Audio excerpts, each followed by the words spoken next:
Tempos difíceis, a Bíblia já alertava contra isso, sempre falou. Talvez eu acho que a gente nunca acreditou que chegasse, né? Talvez o maior problema seja esse, né? Eu acho que a gente nunca teve fé para viver isso, entendeu? A nossa fé, então, ela foi sempre superficial, né? Uma coisa assim, tá tudo bem, comiam, bebiam, né? Dava casamento, então vamos vivendo, né? Mas chegou um tempo difícil. E é um tempo de muitas escolhas. Você concorda comigo? Plenamente. Eu acho que como o pastor falou, a gente formulou uma fé muito distante da fé bíblica, né? A gente costumou a excluir aquilo que na Bíblia é muito claro, pelo menos para mim, né? Acredito que para o pastor também. Uhum.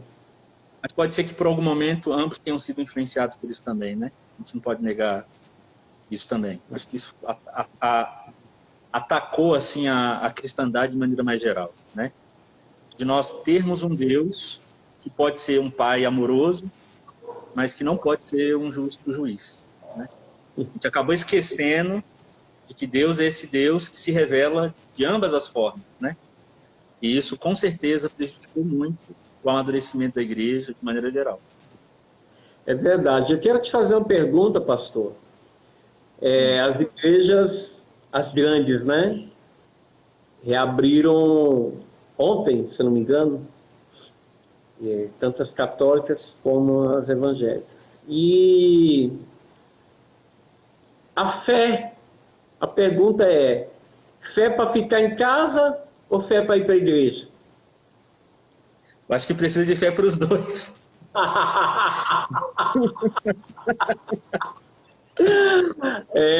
Nós, né, Neto? Para gente que não faz culto para gerar receita, não é o nosso caso, né? Uhum. Tem um outro sentido o participar de uma reunião, né? Uhum. Eu não sei se a maioria das pessoas sabe, mas nós pastoreamos juntos quando eu fui ordenado durante 1 ano e meio, um pouco mais, né? Aqui na Candangolândia. Foi uma fase, assim, digamos, complexa para mim. Eu era muito novo, vocês já tinham andado quilômetros. Mas, enfim, eu tenho muito orgulho, muito carinho, assim, de você ter feito parte do meu processo de formação, apesar do contexto ser bem complicado, tanto para mim quanto para você. Mas, enfim, essa é a nossa história, né? Mas, enfim, o fato da gente fazer hoje um culto, ele vai além do que se aplica como argumento, né? Porque o que a gente vê é a bancada evangélica pressionando o governador porque eles estão tendo prejuízo financeiro, essa é a verdade.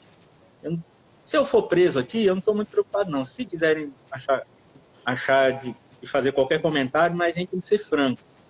A galera está pressionando o presidente, o governador, o presidente também, porque eles estão tendo prejuízo financeiro.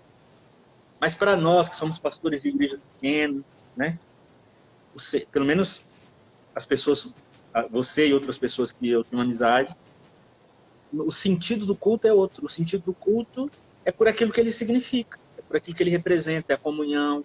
Eu acabei de fazer uma postagem agora à tarde, né? Tipo assim, da comunhão, do olhar, das lágrimas, do compartilhamento da vida de maneira mais geral, compartilhamento da vida cristã de maneira mais geral. Agora, o que me preocupa, na verdade, é o ambiente de dispersão. Eu não sei como é que está sendo aí para você, mas o que eu vejo é que as pessoas elas estão dispersas. Elas estão pouco atentas da necessidade de estar participando de uma live como essa, de estar participando dos cultos, né, via videochamada, como a gente tem se utilizado aí de vários recursos. E eu vejo assim uma adesão mínima, né? Não sei como é que é para você, mas para mim, tipo assim, é muito tímida a participação da igreja. E me parece que talvez esse recurso acabe na cabeça das pessoas se tornando uma alternativa quando as coisas talvez normalizarem. Nós não sabemos ainda como será, mas uma coisa é certa: isso aqui não substitui o culto, isso aqui não substitui discipulado, isso aqui não substitui aconselhamento, isso aqui não substitui culto de oração, isso aqui não substitui escola dominical, isso aqui não substitui, isso aqui não é o ideal. O ideal é o culto com tudo que o culto precisa ter. Isso é o ideal. Nós sabemos que em todo o contexto dos riscos nós corremos, né? Nós, por exemplo, estamos aqui correndo atrás de algumas coisas para adequar a igreja. E é claro que a gente não pode colocar uma pressão na igreja se a igreja se sente insegura, mas a igreja tem que estar pronta para receber. A igreja tem que estar adequada para receber. Não sei se você tem um salão menor, então você tem até mais dificuldade, inclusive, né, para poder reunir a galera, porque a irracionalidade do governador de permitir que a igreja, com 200 pessoas, possam se reunir, mas igrejas pequenas não possam se reunir. A grande questão é que igrejas pequenas têm tanto risco de contágio quanto a grande. Isso independe do tamanho. Não é o tamanho que vai determinar o risco do contágio. O risco é o mesmo. O risco é o mesmo, né? Embora a Carminha está falando, não sei se ela é ovelha, isso aqui é uma tenda temporária. Ela deve estar falando aí do salão da vez. Amém. A Carminha é Maria. Esse neto é tipo assim, ele é mestre em criar igrejas. Ele é um plantador de igrejas. Glória a Deus pela vida dele. Eu quero ser, pastor. Algumas pessoas podem encarar de uma forma diferente. Algumas acham que a gente desiste. Não, a gente só plantou uma semente. Mas eu entendi uma coisa. Eu às vezes até eu mesmo me questiono, mas eu entendi uma coisa, pastor. A gente nasceu para desistir de muita coisa. Sim. Né? Com certeza. Falando de fé ainda, né? Assim, tentando responder a sua pergunta. Ontem eu estava conversando com uma pessoa. Primeiro, deixa eu cumprimentar a Nina. Lembra da Paola? Tá por aí também. Beijo, legal. Nina. Oi, filha. Falando com a pessoa que, sendo um pouco mais abrangente, né? A fé nesse ambiente de discussão sobre direitos raciais, né? Igualdade, uma convulsão de discussão política, onde a questão da igualdade acaba sendo tratada. Então, uma coisa que a gente deveria pensar: a igualdade, a discussão sobre igualdade, ela nunca deveria ser uma discussão em torno do que eu preciso ter para ser igual. Isso não define cristianismo, né? A gente vê as pessoas se sentindo provocadas a flertar com esse ambiente de discussão ideológica, né? E acaba comprometendo a fé. Porque quando você tem um vínculo ideológico, vai chegar uma hora que eles vão pedir para que você negocie algum aspecto da fé para você ser fiel a uma determinada ideologia. É assim que funciona, né? Mas quando a discussão da ideologia é colocada em pauta, eu nunca deveria tratar a questão da igualdade, por exemplo, como algo que eu deveria ter para poder ser igual. Jesus não faz isso. Jesus é Deus, ele abre mão do que tem para ser igual. Isso define fé cristã. O grande problema é por que tudo isso choca as pessoas. Porque a maioria das pessoas acreditam que ser cristão é uma questão de ter, uma questão de possuir, nunca uma questão de entregar, de abrir mão, de negar a si mesmo. Parece que no ambiente da cristandade isso se perdeu. Então, quando as pessoas pensam no atual contexto, no que elas estão pensando? No que elas vão perder. Por isso que isso causa esse ambiente de pânico nas pessoas, né? Mas é como se eu disse desde o começo que a gente começou a conversa. Não, desde que cremos para isso, cremos para esse momento. Cremos porque haveria um dia em que nós veríamos de maneira palpável o juízo de Deus acontecendo. É verdade, pastor. O problema é que a gente foi ensinado, a maioria das igrejas ensinaram o povo a conquistar, mas não ensinaram o povo a suportar a pressão, né? Então você vê hoje o mundo crente. Aliás, por isso que o nosso governo também está assim, porque você vê o governo manda fechar tudo, daqui a pouco manda abrir tudo, daqui a pouco é parcial. É porque, na verdade, eles não sabem para onde eles estão indo. Então, eles não têm nem convicção do que eles estão fazendo. Olha só, tem uma coisa falando sobre fé sob pressão, uma coisa que é inconcebível para mim. Podem me chamar de radical, podem falar que eu estou exagerando, podem falar que eu estou colocando peso. Não, sou pastor, meu negócio é colocar peso. Não é? O negócio é colocar peso. Então, vamos lá. O cara, ele vai trabalhar, ele retoma a vida normal dele. Ele vai no shopping, ele vai na padaria, ele vai no supermercado, ele vai na farmácia. Beleza. Nós sabemos do risco. Nós sabemos do risco. Mas quando o assunto é a igreja, ele negocia. Ele diz que isso aí já é demais. Beleza, eu não estou aqui dizendo que você, por entender o risco, você tem criança, tem um pai idoso, que você realmente não deva ir. Pastor, mas isso é uma coisa muito interessante no início. Eu tenho que ter... O senhor falou uma coisa que me deixou chocado. Eu tenho que realmente ter muita fé para ficar em casa. Eu acho que eu não tenho. Pois é, então são dois. Entendeu?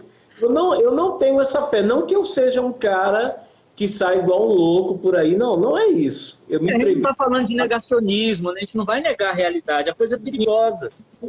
Mas por que esse risco... por que esse risco não é pensado quando o cara vai no shopping? Pastor, tu já pensou tanto de fé que você tem para ficar em casa, por exemplo, 6 meses sem sair? Pelo amor de Deus, é irracional. Como é que você vai sair de dentro dessa casa? Me diz, pastor. Porque de vez em quando, pastor, quando eu passo assim 4 dias, viu, Carminha? Você está rindo aí, mas é verdade. Quando eu passo 4 dias sem ir na rua, que eu saio, eu vou todo pinicando, eu falo assim, meu Deus, o vírus deve ter me atacado. Rapaz, eu já saio correndo, tomando banho, álcool gel. Eu falei, meu Deus, eu tô pinicando, eu tô sentindo um negócio, será que é o vírus? Não, e outra, tem um ambiente que sugere que as pessoas obrigatoriamente terão uma crise de ordem psiquiátrica. Sim. O ambiente está frequentemente informando isso para a pessoa. E ela começa a comprar esse pacote, né?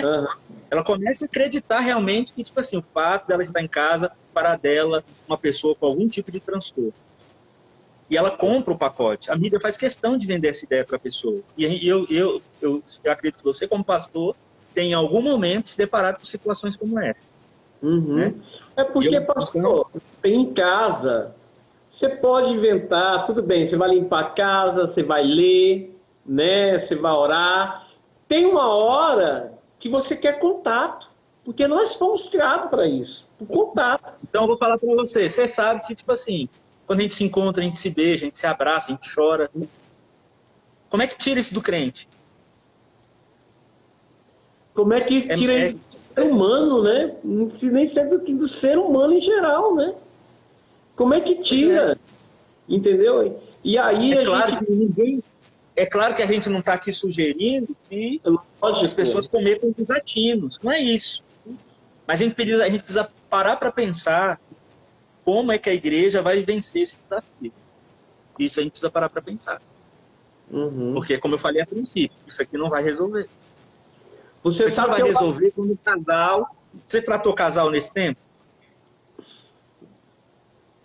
Como é que você trata um casal com uma crise, que agora o cara descobriu que ele tem uma esposa e a esposa descobriu que ele tem um esposo? Não, ele conheceu a esposa e conheceu os filhos. Ele tá louco, ele nunca tinha visto. Pois é, ele não sabia quem eram essas pessoas. É difícil, é difícil. Mas como tudo tem um propósito, né, pastor? Isso também tem um propósito. Isso também tem um propósito. Eu acredito que Deus tem tratado todos nós individualmente primeiro. Entendeu? Eu acho que Deus pegou cada um e falou assim, eu vou tratar individualmente. E isso me faz lembrar uma passagem que diz, como ferro afia o ferro, assim o companheiro afia o companheiro, né? Esse é o versículo do confinamento, porque é um afiando o outro, não é verdade? E aí você vai... Pode falar. Pode falar. Então, agora finalizando aqui, que eu tenho certeza também que Deus está tratando cada um individualmente. Eu sei que Deus está visitando cada um individualmente, eu sei que Deus está tratando com cada um individualmente, está sarando as mazelas, está mostrando quem você é, está falando às vezes que você é egoísta, que eu sou egoísta, está mostrando realidade que antes a gente nunca parou para pensar. Essa é a verdade. É porque nós acostumamos, pastor, com ativismo. Nós somos meio parecidos com Marta. Então, se a gente acha que a gente está fazendo, a gente acha que está bem. E ficar parado para a gente... Principalmente pastor, né? E ficar parado, a gente vai ter que fazer duas coisas. Primeiro, ouvir Deus. E segundo, nos conhecer. Que a gente não para isso. Pastor, e quando a gente nos conhece, né? Principalmente para quem está mais envolvido assim ministerialmente, a gente está sempre correndo um risco. Por exemplo, a gente acredita que em algum momento a gente acredita que você está lá, você está cuidando das pessoas, você está cuidando do culto, você está ministrando, você está ajudando as pessoas e por algum minuto a gente corre um risco de acreditar o quê? Clama Ceilândia, Deus abençoe, não sei quem é, mas Deus abençoe. Rivânio, ele está ajudando ali no projeto, não tem uma tenda de abrigo para os moradores de rua? Sim. Duas, tem uma lá no plano. Aí. Eu vou pregar lá, é uma benção. Então a gente começa a acreditar que isso é a nossa relação com Deus. Se a gente cai nessa esparrela, meu irmão, já era. Não, o tempo do trabalho ministerial não é o nosso tempo com Deus. Esse é o tempo do trabalho. E é muito difícil, né, as pessoas entenderem o quanto o trabalho pastoral não é tempo com Deus, é o tempo de servir pessoas. Né? É o tempo de servir pessoas. Então, se eu não tiver... Eu acho que isso colocou... antes da gente, disso tudo começar, aqui na Candangolândia, a gente tratou justamente sobre isso. Sobre piedade pessoal e piedade comunitária. Tem coisas que são comuns da igreja. E elas são necessárias, elas são bíblicas, mas elas nunca vão substituir aquilo que eu vivo na minha pessoalidade com Deus. Na verdade, uma coisa nutre a outra. Né? E talvez nesse sentido, esse contexto tenha colaborado. Por quê? Porque as pessoas tiveram que aprender a ter uma relação com Deus. Elas tiveram que aprender a recorrer a Deus. Né? Porque não que haja qualquer problema recorrer a nós como pastores. A gente está aqui para isso. Mas tem coisas que a gente não tem as respostas. A gente não tem todas as respostas. Né? O tipo de coisa que esse ambiente criou, que é o pastor tipo guru, né? Que é muito ruim, é ruim para a igreja, é ruim para o cara, que é uma sobrecarga e é uma relação de dependência muito grande por parte das ovelhas. Né? Não que a gente esteja se excluindo do nosso papel, mas às vezes nós somos confundidos com psicólogos. O que o psicólogo gera? Ele gera aquele vínculo de dependência, por quê? Porque aquilo ali paga a conta dele. Então, é 20 anos fazendo análise. Meu Deus, E tudo que a gente quer não, é que a pessoa aprenda o que é a fé e aprenda a caminhar. Né? Não que a gente vai quebrar o vínculo, não é isso. Não, mas a pessoa andou, a pessoa cresceu, a pessoa fez aquilo que Paulo diz, ela desenvolveu a fé. Verdade. E eu acho que esse momento colabora para que a pessoa desenvolva de maneira mais prática algumas coisas. Não só isso que envolve a piedade pessoal, mas, por exemplo, eu na última quinzena, somada com a quinzena do começo desse período de entrega de cestas básicas, eu entreguei 300 cestas básicas. Fala, gordinho! Beijo pra você, velho! É o Guilherme? Abraço. É o Guilherme. Eu entreguei 300 cestas básicas e foi legal ver, tipo assim, fala, pastor Cleiton, um beijo pra você. Aí da sua quebrada aí, ó, meu amigo de classe. Gente boa. foi legal ver a igreja se mobilizando, né? Tipo assim, pessoas de várias denominações, todo mundo envolvido nesse ambiente de ajudar o próximo. Então, eu acho que esse ambiente de pressão, ele despertou facetas da igreja, que esse um ambiente de comunidade que se deu no ambiente evangélico, inclusive por conta de uma medida teológica muito ruim, e é majoritária, né? Uhum. Mas que, por outro lado, despertou isso na igreja que parecia que estava adormecido de maneira mais geral, né? Uhum. Eu acho que, tipo assim, existe uma verdade desde Israel, quando a igreja é estabelecida, que fica clara, que quando Deus não infringe pressão sobre a igreja, ela não cresce, ela não amadurece, né? Quem é que coloca perseguição contra a igreja? Não é o Império Romano, não são os judeus, é o próprio Deus que permite aquilo. Pastor, e a gente... recuperar esse senso missional. A gente, pastor, as pessoas ficam meio confusas, né? Porque os cristãos já fizeram jejum, aí estão orando e pedindo para o vírus ir embora, e ele não vai. O vírus é coisa do capeta, né? É uma coisa tão maluca que a gente fica orando, e a gente não entendeu que Deus tem o poder, com certeza, para ele ir embora quem quiser. Pastor, aí a gente fica imaginando que Deus não seria capaz de deixar um vírus aqui. Pois é aquilo que a gente falou no começo. É uma coisa que eu particularmente compreendo como o juízo temporal de Deus. Nunca houve um momento na história em que Deus não manifestasse o seu juízo. Né? Às vezes a gente olha para a história e tenta imaginar que Deus não está julgando. Não, mas ele está exercendo o seu juízo o tempo todo. Agora, haverá um juízo final e derradeiro, que esse ainda não chegou. Mas nós estamos caminhando para ele. É claro que olhar para esse ambiente traz muitos questionamentos, põe a fé sob pressão. E aí, isso que você crê é real?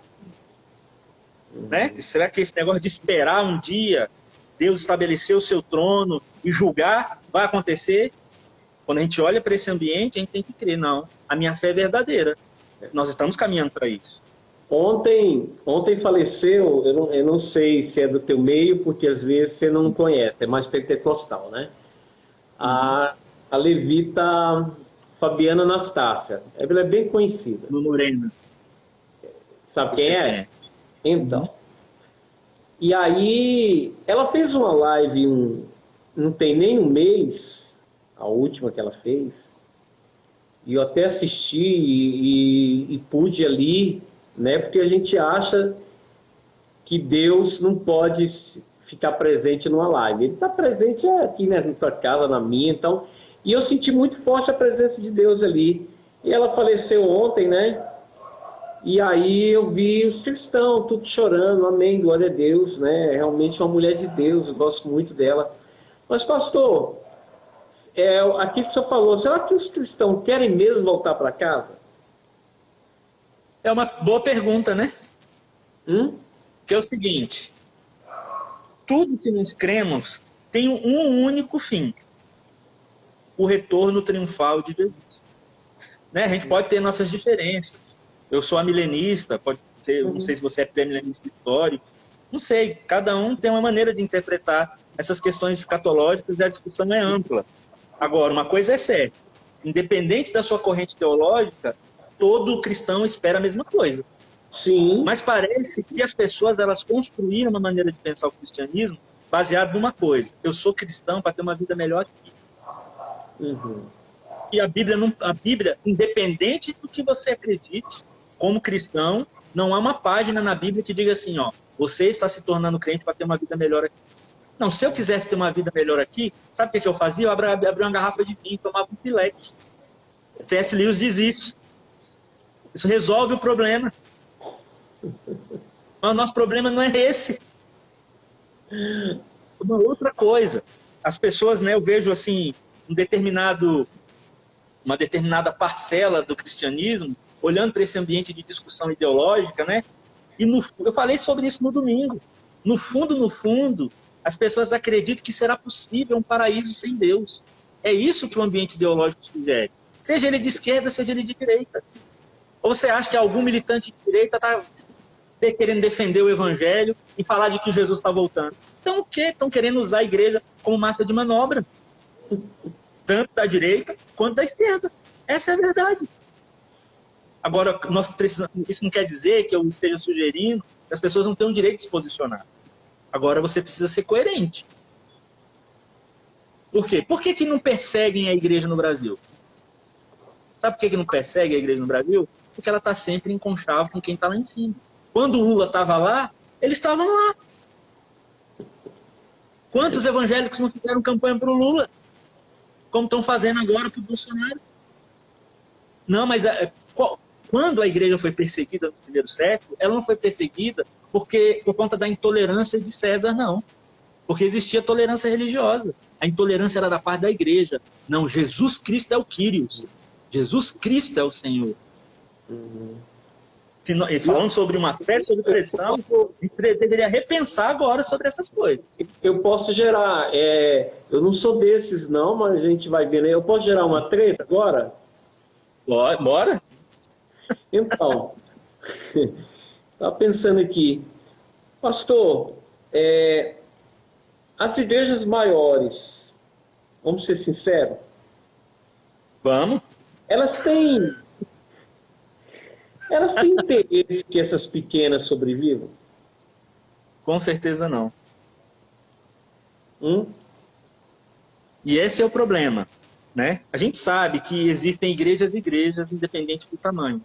Sim. Uhum. Sim. Mas, conhecendo o homem de Deus que você é, e sabendo que você hoje você só não é pastor de uma grande igreja porque você não quis, Uhum. né? Mas agora eu abri uma grande igreja, você não está sabendo, não? Não. Diga aí. Além de, eu estou ajudando um pastor amigo meu ali, né, na Celândia, mas nós tivemos um culto numa igreja enorme, cabe mais de 1000 pessoas. É mesmo, cara, que bênção. Na praça ali da Celândia. Glória a Deus. Numa igreja grande. Glória a Deus. Meu Deus, pastor, e como é grande. E pastor, tem sido a minha alegria. Amém, minha irmã. Eu sei disso. Lá eu encontro todas essas pessoas que Jesus encontrou. Amém. Entendeu? E lá a gente tem ido, tem feito culto lá, tem servido o que tem para servir, mas é impressionante, talvez, quando eu entendo às vezes a angústia do pastor, né? Tem aquela igreja pequena, entendeu? Mas olhe para os campos, eles estão prontos. Quem está indo lá, né? Eu como calvinista, eu tenho sempre uma questão a levantar, né? Uhum. Porque igrejas que confessam a minha teologia, elas precisam olhar para o pentecostalismo, no mínimo, com respeito. Uhum. Né? Por quê? Porque onde estão as igrejas de boa teologia?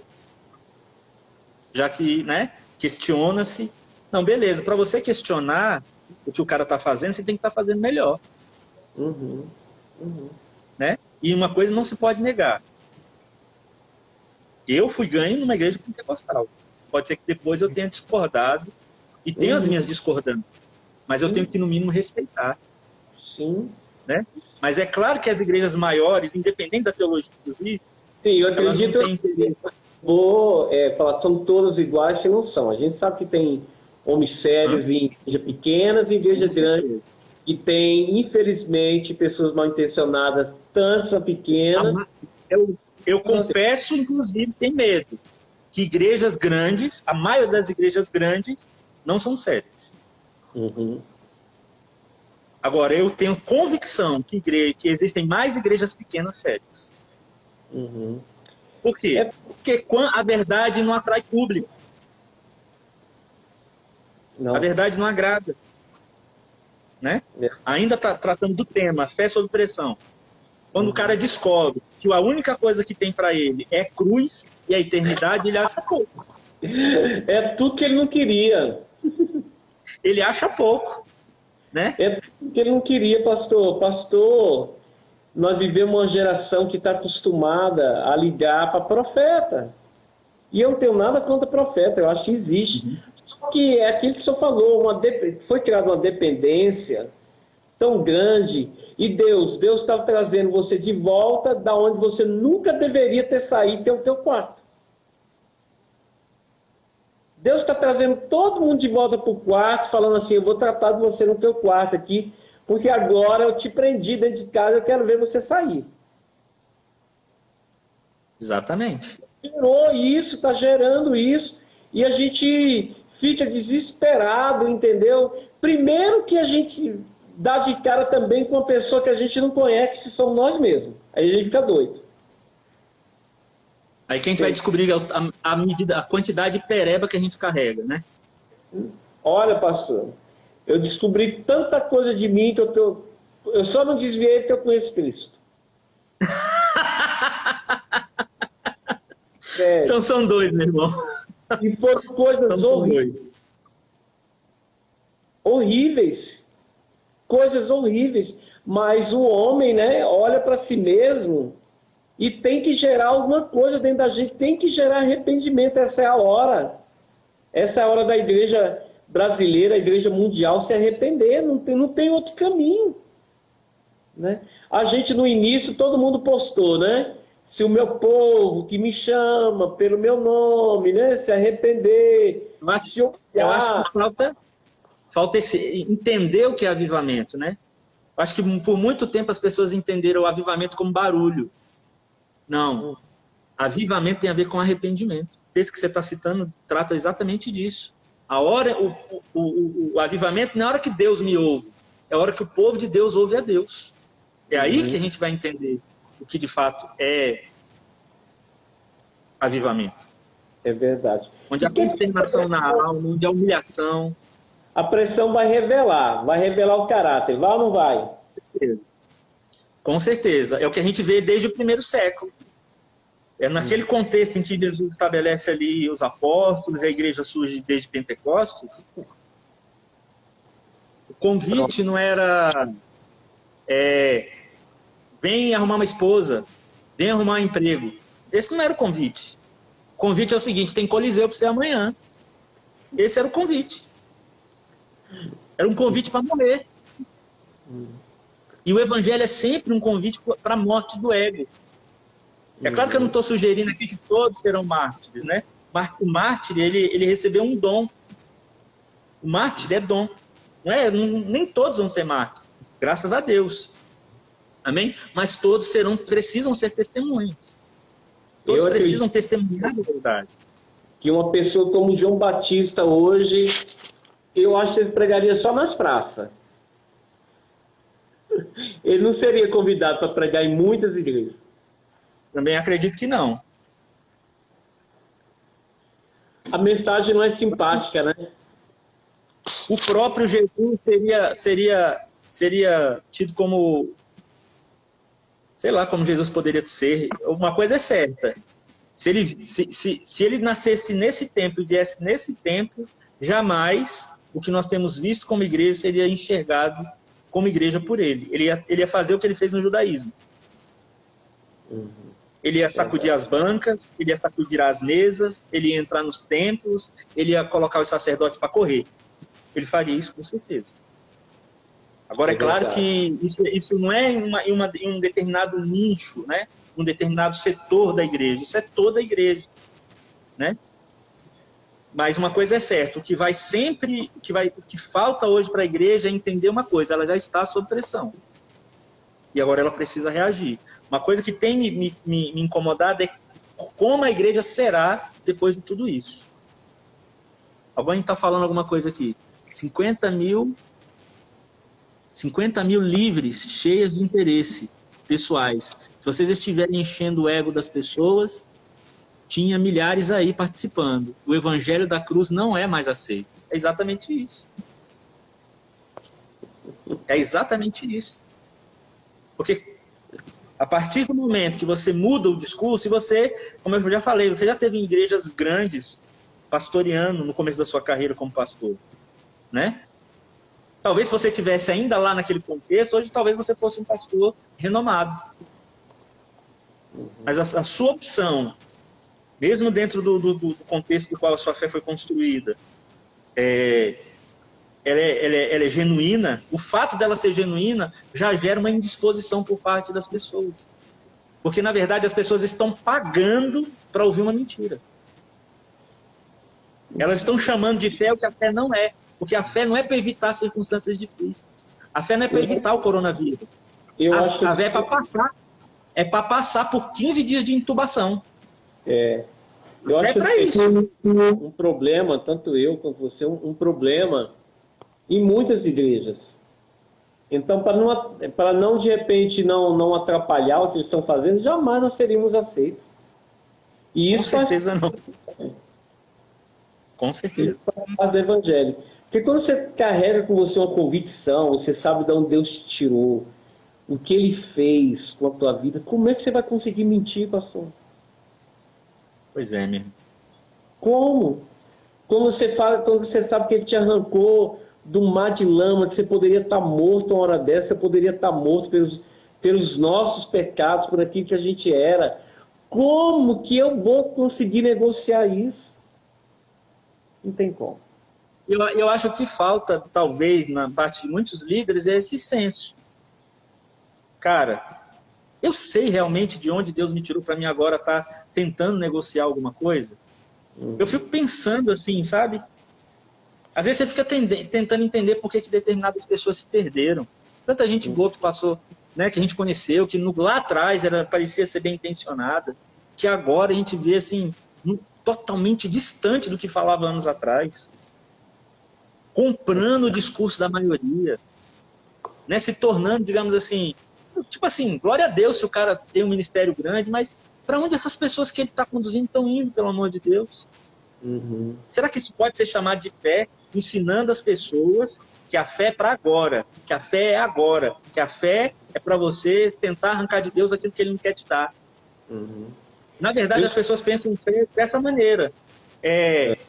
Fé é o tipo de coisa que eu apresento a Deus para Deus corresponder às minhas expectativas loucas. Tipo uma espécie de prova. Ó, Deus, eu tenho aqui meio quilo de fé, me dá uma tonelada de bênção aí. É porque às vezes, pastor, eu vi algo muito interessante um dia desse, que as pessoas têm confundido o pastor com guia turístico. Guia turístico, como é que funciona um guia turístico? Você vai lá, paga ele, não é isso? Leva para onde? Para onde você quer. Para onde a pessoa quer ir. Então, para onde você quer. Esse é o guia turístico. O papel dele é isso.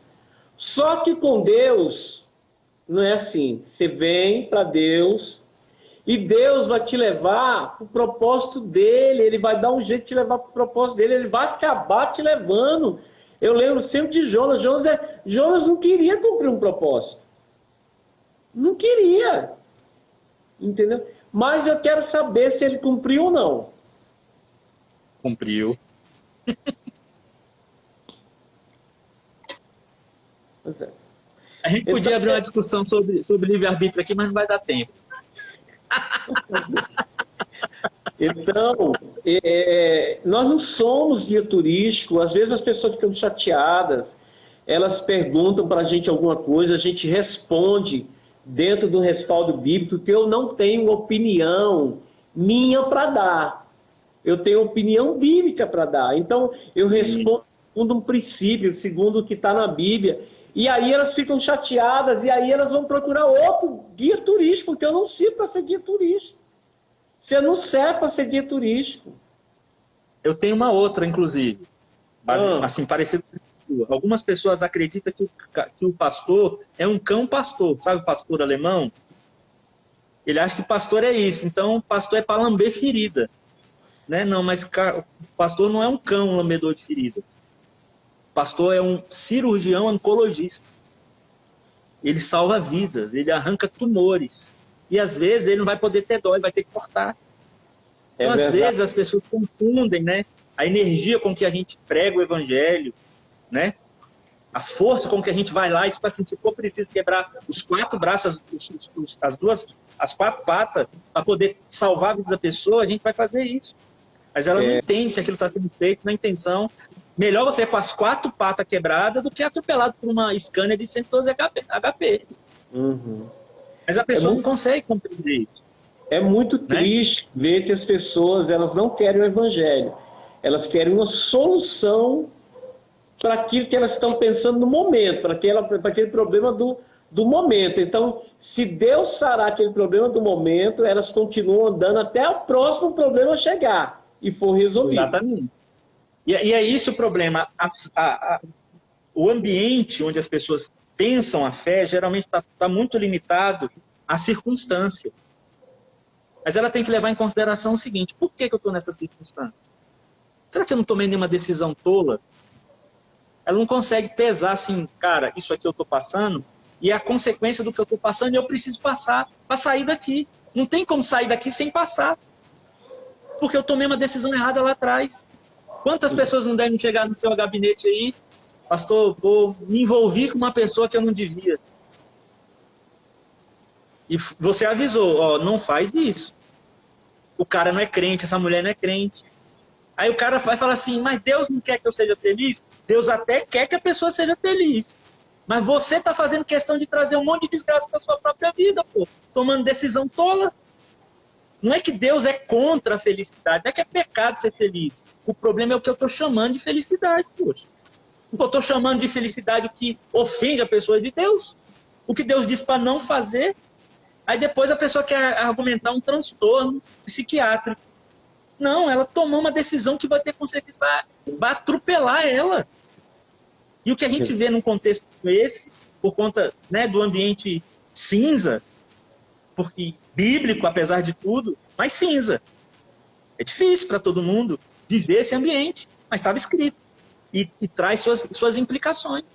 Onde agora, como a gente falou lá atrás, casamentos não suportam. Criação de filhos tem que ser revista. A minha própria dimensão de fé e de relacionamento com Deus tem que ser repensada. Agora, resta saber se esse ambiente de pressão vai ser como aquela semente de azeitona na moenda que vai extrair o melhor azeite. É nessa hora que a gente vai entender que o ambiente de pressão não é Deus querendo zoar com a minha cara. Não.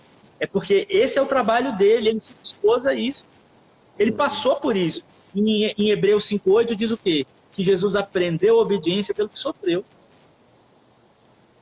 Aí a Bíblia fala, aprove Deus não poupar seu filho. Aí eu quero construir um cristianismo para me poupar, para servir como medida de escapismo, para mim ter uma vida de boa. Não, meu irmão, você quer ter uma vida de boa? Não é no cristianismo que você vai encontrar esse lugar. Não é. Não, aqui você vai ser formado à semelhança de Jesus, pô. Não é verdade, pastor? E João 15, que fala, né, da figueira, da videira, né, de permanecer. Tantas vezes Deus vai usar a palavra permanecer. Permanecer. Permanecer apesar de tudo que está acontecendo, é ficar, é ali, é resistir, é ter raiz, permanecer, permanecer, permanecer. Se a minha palavra permanecer em ti, vós em mim, permanecer, permanecer, ele vai falando permanecer, pastor. Ele não para. Sabe o que eu fico impressionado, cara? Tipo assim, nego permanece. Tipo assim, eu não estou fazendo um discurso de esquerda, que eu não sou de esquerda, né? Mas que eu sou, digamos assim, um fã do Bolsonaro, não votei nele, não votaria. Não votaria em um candidato de esquerda. Mas as pessoas, elas depositam a fé delas no Bolsonaro. Elas acreditam que o cara vai ser capaz de fazer alguma coisa para mudar a realidade, a nossa realidade, quando não vai. Mas eles não acreditam em Jesus. É igual eu postei esses dias. As pessoas querem muita coisa da igreja, menos Jesus. Elas querem um marido bonito, um bom emprego, cura. Elas querem status. Elas querem, né? Mas elas não querem Jesus, cara. Agora, querer Jesus é entender. Você quer Jesus? É o que está lá no Sermão do Monte. Se odiaram ele, vão odiar você também. Se ele sofreu, você vai sofrer também. Olha só o que ele diz em Marcos 10. Tá lá Tiago e João, Jesus se preparando para morrer, e os caras lá, quem é que vai sentar com você? Manda a mãe, bota a mãe no rolo ainda. Aí Jesus fala o seguinte: primeiro que comigo, não é comigo essa história, é com meu pai. E segundo, vocês estão dispostos a passar pelo batismo que eu vou passar? Agora entende, entre vocês é diferente. Esse entre vocês é diferente, é muito diferente. Sabe quantas horas eu perdi da minha vida, pastor, pensando sobre esse é diferente? Que não tem para nós posição de destaque, né, de reconhecimento. Tem para nós o que teve para ele. É recusa, é rejeição. É o ódio do mundo. O mundo vai odiar a gente mesmo. Entenda, se o mundo me aplaudir, tem alguma coisa errada. Se o mundo me aprovar, tem alguma coisa errada. Mas as pessoas estão buscando um tipo de fé que dê a elas algum ambiente de aprovação do mundo, que é hostil a Deus, que odeia Deus. O mundo é inimigo de Deus, o mundo não quer nada com Deus. Nós precisamos pregar para o mundo, mas dizer que o mundo quer alguma coisa para Deus é, no mínimo, um disparate. Não quer, é verdade. Meu pastor, então, são coisas que nós temos que repensar. Esperando o tempo, infelizmente, né? E nós vamos fazer mais vezes. Eu quero que o senhor deixe uma palavra de fé, de verdade, aqui para nós, para a gente encerrar e agradecer essas pessoas que ficaram, né? É bom quem fica, né? Quem permaneceu, né? Sim. Né? Que às vezes até a live virou uma coisa assim. Tem gente que visita 15 igrejas num dia só. É verdade. Ele já fazia isso antes, agora ele continua fazendo. Entendeu? Fica um pouquinho. Essa palavra. Isso mesmo. Ah, não. E vive uma confusão daquelas, né, na cabeça. Mas enfim. Deixa uma palavra. Queria dizer uma coisa para vocês. O evangelho é verdadeiro. Mas ele não é um remédio para nós evitarmos o sofrimento. Não. A fé é para passar. E nós precisamos de muita fé para passar por esse momento. Em Mateus 24, Jesus nos avisou que esse momento chegaria. E ele foi claro quando ele disse que ainda não seria o fim. Mas é o princípio das dores. Então esse é o momento de nós repensarmos o que nós cremos. Porque esse momento dita algo, a nossa fé verdadeira. Jesus Cristo, Deus encarnado, veio, pisou no nosso chão, comeu da nossa comida, sentiu as nossas dores, foi morto, ressurgiu, foi assunto aos céus e virá nos buscar. Esse momento precisa revalidar isso que determina o que é o cristianismo bíblico. O cristianismo não é ter sorte, o cristianismo não é ter uma vida agradável aqui. Você pode ter uma vida agradável aqui e não ser crente. Tem um monte de ímpio que tem uma vida maravilhosa aqui. Mas não é isso que determina o ser cristão. E nós precisamos provar daquela fonte de bênção que Jesus nos oferece quando ele diz: vinde a mim, vós que estáis cansados e sobrecarregados, e eu vos aliviarei. Alívio, descanso, mas não uma tenda, um oásis aqui. Tudo que a Bíblia está ensinando no Velho Testamento está baseado numa verdade: a vida é deserto. E a gente depende de uma intervenção divina para concluir nossa peregrinação. E assim como aquela serpente foi erguida lá, a cruz foi erguida diante de nós. E é lá que está a nossa cura. Mas ela não se conclui aqui. Aqui é alívio, aqui é refrigério, aqui é temporário. Tudo é temporário aqui. Mas sem choro e sem lágrima, é só a destra do Pai. Amém? Amém, meu pastorzão. Obrigado. Foi uma benção. Aprendi muito sempre, né? Cara. Salva aí pra gente que eu quero compartilhar. Beleza, vou salvar e vou baixar. Eu sempre faço assim, eu salvo, edito e aí mando. Tá bom, manda pra gente. Eu quero agradecer o pessoal que ficou com a gente aqui. Deus abençoe. Deus abençoe. Se encontra de novo, meu pastor. Obrigado, viu? Meu irmão, fica com Deus. Fica com Deus. Te amo, fica com Deus. Bem.